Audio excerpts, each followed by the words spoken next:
So, sorry. Yeah, I talk a lot. Hello, and welcome to The Professional.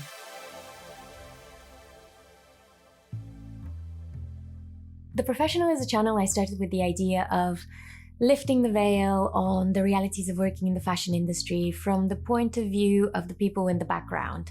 Those real professionals whose names you probably don't know, but they are the people that truly make things happen at every level and every facet of this big business that is fashion nowadays. This is the first sit-down interview I'm doing with the very, very talented Matthias Winkler. Our conversation was very, very dense, covering lots of topics that I think could be interesting both to those already working in the industry or those hoping to get into it. So I've decided to split it into sections, and I will drop those as short videos over the next few days. And for those who want to hear the full conversation, a longer video will follow. I'm curious because you say no compromises and you mentioned the work-life balance. Would you say you're getting that running your own brand where you're kind of doing everything, especially in the beginning? The thing is, of course, it's still a lot of work. There's a few things I did to make my life less stressful. I'm telling everybody we do slow fashion, and it means really slow fashion compared to, normal fashion. I think we're still, of course, having a good pace. I do one collection a year.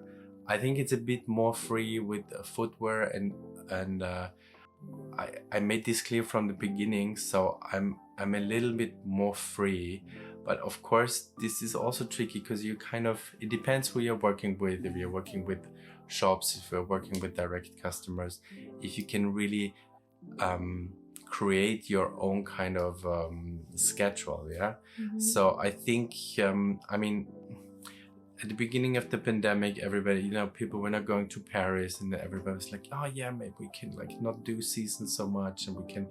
Well, the reality is still shops need to make money. Shops need to make. They need to follow a certain schedule. They need to have sale. They need to get rid of their stock and so on. So the reality is not as idealistic as we kind of like we would like to pretend. I have to say, yeah. I find that to be the most challenging and most interesting aspect about the difficulties with the fashion calendar nowadays. Very often I hear that shops don't want seasons, they want to see things out of seasons, but the reality is that budgets are set per season. Yes. So outside of the season, that budget is gone. So you're very, very constrained. It's very, very difficult to break that mold. And the fact that you've been able to do it and that you've been uncompromising with that is actually very, very impressive, I would say.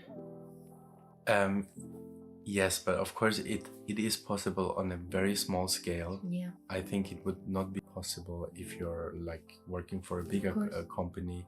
So I think, I'm working more like a artist with art pieces, and that's also my shoes are in a very high price range. Mm-hmm. It's a lot of people cannot afford it, but it's kind of it's a bit like art as well. But of course, there are a lot of people that really like my shoes that are approaching me, and they say, I understand the price. Unfortunately, I cannot afford it. So either you want to push your production in a way that the production is getting cheaper, that more people can afford it, but that very often, of course, you pay with quality, and very often, as we know, producing somewhere else and producing it goes, how do you say that? And the environment pays for it. So of course, if you then producing cheaper and you're kind of producing somewhere else, it goes on cost of people and as we know, at the expense of. Yeah. So of course, if you're trying to produce somewhere else, if you outsource production or something, then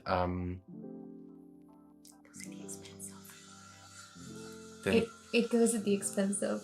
it goes at the expense of people or nature. And I mean, this is what we have been doing for a long time, you know, exploiting nature.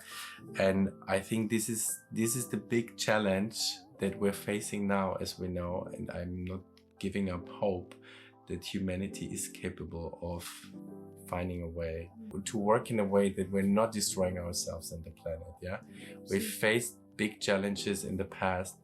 If, you know, people can also, I believe that people can do big things, you know, if we're together. So this kind of completely negative narrative, like, you know, oh, it's way too late, and you know, let's just enjoy life and kind of and give up on everything. Well, that of course is not helping. Yeah, for sure it is. We're in the middle of climate change. We're in the middle of major kind of problems all over the world, and in society as well. But the only way is to stay optimistic and do something differently. A huge thank you to Matthias, and thank you for listening. Now keep up the good work, and goodbye.